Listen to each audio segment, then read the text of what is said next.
ಮುಂಚೆ ಈ ಜಾತ್ರೆಯಲ್ಲಿ ಕೋಣ ಬಲಿ ಕೊಡ್ತಾ ಇದ್ರು, ಆದ್ರೆ ಈಗ ವೈದ್ಯರ ಸಮ್ಮುಖದಲ್ಲಿ ಸಿರೇಂಜ್ ನಲ್ಲಿ ರಕ್ತ ತೆಗೆದು ದೇವಿಗೆ ಅರ್ಪಿಸುತ್ತಾರೆ. ನಾನು ನಿಮ್ಮ ವೇರ್ವೀಟ್ನ ಆಶಿಕ್ ಮಾತಾಡ್ತಾ ಇರೋದು. ಈ ವರ್ಷ ಫೆಬ್ರವರಿ 3ರಿಂದ ಫೆಬ್ರವರಿ 11 ತನಕ ಶಿವಮೊಗ್ಗ ಜಿಲ್ಲೆಯ ಪ್ರಕೃತಿ ಸೌಂದರ್ಯದ ತಾಣವಾದ ಸಾಗರದಲ್ಲಿ ಶ್ರೀ ಮಾರಿಕಾಂಬಾ ಜಾತ್ರೆ ನಡೆಯುತ್ತೆ. ಇದು ಎರಡನೆಯ ಕರ್ನಾಟಕದ ಅತಿ ದೊಡ್ಡ ಜಾತ್ರೆ. 3 ವರ್ಷಕ್ಕೊಮ್ಮೆ ನಡೆಯುವ ಜಾತ್ರೆಯ ಅವಧಿ 9 ದಿನಗಳು ಮಾತ್ರ. ಮಂಗಳವಾರ ಪ್ರಾರಂಭವಾಗಿ ಮುಂದಿನ ಬುಧವಾರದವರೆಗೆ ಬರದಿಂದ ಸಾಗುತ್ತದೆ. ಜಾತ್ರೆ ಮುಗಿಯುವವರೆಗೆ ಈ ಊರಿನವರು ಪರ ಊರಿಗೆ ಹೋಗಬಾರದೆಂದು ಪ್ರತೀತಿ ಇದೆ. ಇತಿಹಾಸದ ಪ್ರಕಾರ ಕೆಳದಿ ಇಕ್ಕೇರಿ ಸಂಸ್ಥಾನದ ಅರಸರು ತಮ್ಮ ಯುದ್ಧ ಸಾಮಗ್ರಿಗಳನ್ನು ಈ ಊರಿನಲ್ಲಿ ಸಂಗ್ರಹಿಸಿ ಅವುಗಳ ರಕ್ಷಣೆಗಾಗಿ ಈ ದೇವತೆಯ ಪೂಜೆ ನಿರಂತರವಾಗಿ ನಡೆಯಲು ಜಾತ್ರೆ ಉತ್ಸವಗಳನ್ನು ನಡೆಸಲು ಅವಕಾಶ ಮಾಡಿಕೊಟ್ಟಿದ್ರಂತೆ. ಮತ್ತೆ ಸಾಂಕ್ರಾಮಿಕ ರೋಗಗಳು ಹರಡಬಾರದೆಂದು ದೇವಿ ಹರಕೆ ಪೂಜೆ ಉತ್ಸವ ಜಾತ್ರೆಯನ್ನು ಮಾಡುವುದಾಗಿ ಊರಿನ ಹಿರಿಯರು ಹರಕೆ ಮಾಡ್ಕೋತಾ ಇದ್ರಂತೆ.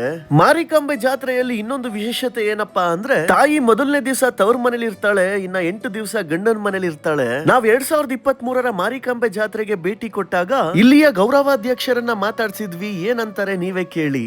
ವರ್ಷಕ್ಕೊಮ್ಮೆ ಅವಳದು ಶಾಸ್ತ್ರವಾಗಿ ಒಂದು ಅಂಕೆ ಹಾಕುವ ಕಾರ್ಯಕ್ರಮ, ಮರ ಕಡಿಯುವ ಕಾರ್ಯಕ್ರಮ, ಜಾತ್ರೆ. ತವ್ರ ಮನೆಯಲ್ಲಿ ಇಲ್ಲಿ 2 ದೇವಸ್ಥಾನ ಇದೆ, ತವ್ರ ಮನೆ ಮತ್ತು ಗಂಡನ ಮನೆ ಅಂತ.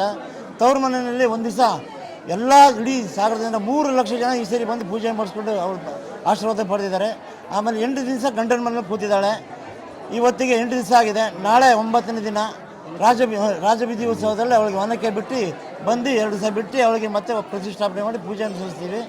ಈ ತಾಯಿ ಭಕ್ತಾದಿಗಳು ಎಲ್ಲಿಂದ ಬಂದು ಬೇಡ್ಕೊಂಡಿದ್ದು ಅವರೆಲ್ಲರಿಗೂ ಒಳ್ಳೆಯ ವರವನ್ನು ಕೊಟ್ಟು ಇನ್ನು ಹೆಚ್ಚಿನ ಪೂಜೆ ತಗೊಳ್ಳಿ ಅಂತ ಕೇಳ್ಕೊತಾ ಇದ್ದೀವಿ. ದೇವಸ್ಥಾನದ ಮಾರಿಕಾಂಬಾ ದೇವಸ್ಥಾನದ ವ್ಯವಸ್ಥಾಪಕ ಸಮಿತಿ ಅಧ್ಯಕ್ಷರಾಗಿ ನಾವು ಮಾತಾಡ್ತಾ ಇದ್ದೀವಿ.